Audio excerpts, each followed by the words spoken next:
قربان جائیں۔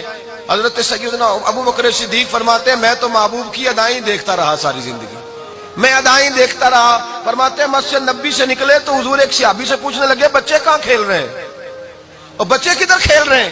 تو کہا حضور وہ سامنے۔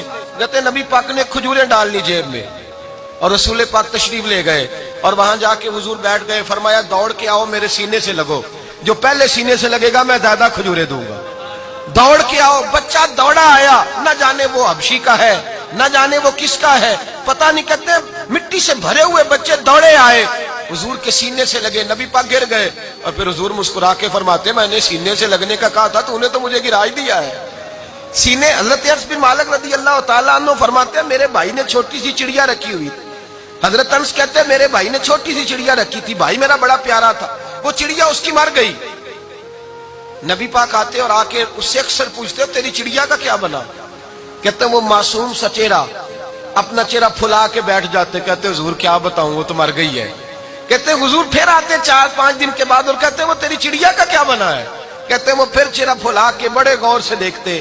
حضرت انس بن مالک فرماتے ہیں میں حضور میرے بھائی کی ادائیں دیکھتے رہتے، میں محمد مصطفیٰ کی ادائیں دیکھتا رہتا، میں رسول اللہ کی ادائیں دیکھتا رہتا۔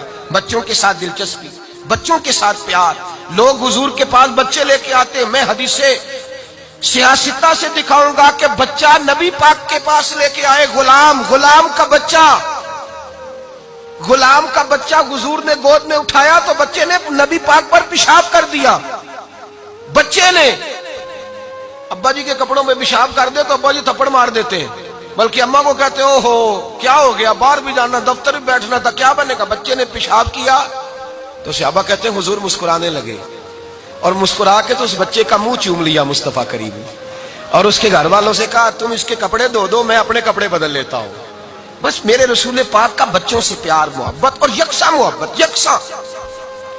نبی پاک اپنے گود کے اندر 2 بچوں کو بٹھاتے، ایک کونے میں حضرت امام حسن ہوتے ایک سائیڈ پہ اور دوسری سائیڈ پہ حضور کے غلام جناب زید کے بیٹے اسامہ بن زید ہوتے، اور دونوں کو بٹھایا بخاری مسلم میں، ایک طرف شہزادہ ایک طرف غلام زادہ، لفظ کو سمجھیے، ایک طرف شہزادہ ایک طرف غلام زادہ۔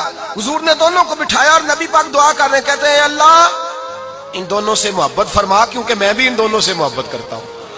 غلام زادہ ساتھ بٹھایا ہے، بلکہ فتح مکہ کا موقع ہے، اللہ کے رسول صلی اللہ علیہ وسلم کا یہ پیار ہے اپنے غلام زادوں سے، غلاموں کی اولاد سے۔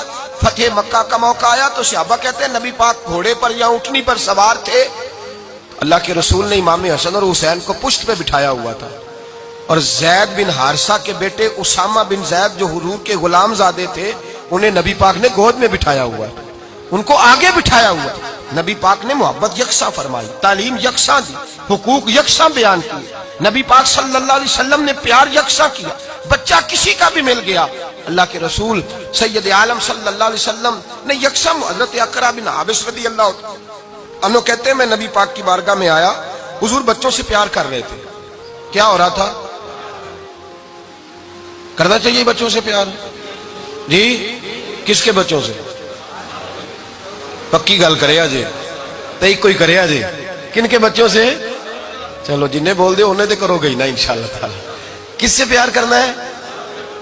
اگر میری مانے تو غریب کے بچے سے زیادہ کر کے دیکھیں، لاوارث بچے سے زیادہ کر کے دیکھیں۔ حضرت معاذ بن جبل فرماتے ہیں حضور کے پاس یتیم آیا، یتیم، اور وہ یتیم بچہ جب آیا تو نبی پاک صلی اللہ علیہ وسلم نے اسے کھجوریں دی، اس کے لیے بھی، کہنے لگا میری اماں ہے اس کے لیے بھی دی، بہن کے لیے بھی دی۔ فرماتے ہیں وہ یتیم بچہ اٹھ کے جب گیا تو حضرت معاذ بن جبل کہتے ہیں مجھے اس پہ پیار آیا، میں نے جا کے اس کے سر پہ ہاتھ رکھا، چند دینار اسے دیے۔ فرماتے ہیں وہ بچہ رخصت ہو گیا تو حضور نے مجھے بلایا، فرمایا تجھے اس پہ بڑا پیار آیا ہے؟ کہا حضور یتیم تھا۔ نبی پاک نے فرمایا سن، یتیم کی پرورش کرنے والا اور میں، ہم دونوں اس طرح جڑ کے جنت میں جائیں گے جس طرح میری 2 انگلیاں جڑی ہوئی ہیں، اس طرح جڑ کے جنت میں۔ وہ نہیں جو استحصالی طریقہ ہے، عزت نفس خراب کرنے والا۔ ہم نے دیکھا ہے یتیموں کا جو حشر ہوتا ہے، ہم نے اپنی آنکھوں سے دیکھا ہے، لوگوں کا جو انداز بدلتا ہے، وہ جو بڑی بڑی سوسائٹیاں بنا کے اور بڑی بڑی NGOs بنا کے یتیموں کا خیال رکھتے ہیں وہ بھی رسوا کرتے ہیں۔ بچوں کی تصویریں لگائی ہوئی ہیں، ٹی وی اسٹیشنوں پہ لے کے بیٹھے ہوئے، رسوائی کی جا رہی۔ نبی پاک صلی اللہ علیہ وسلم نے فرمایا یہ قوم کا مستقبل ہے، انہیں سنوارا جائے گا۔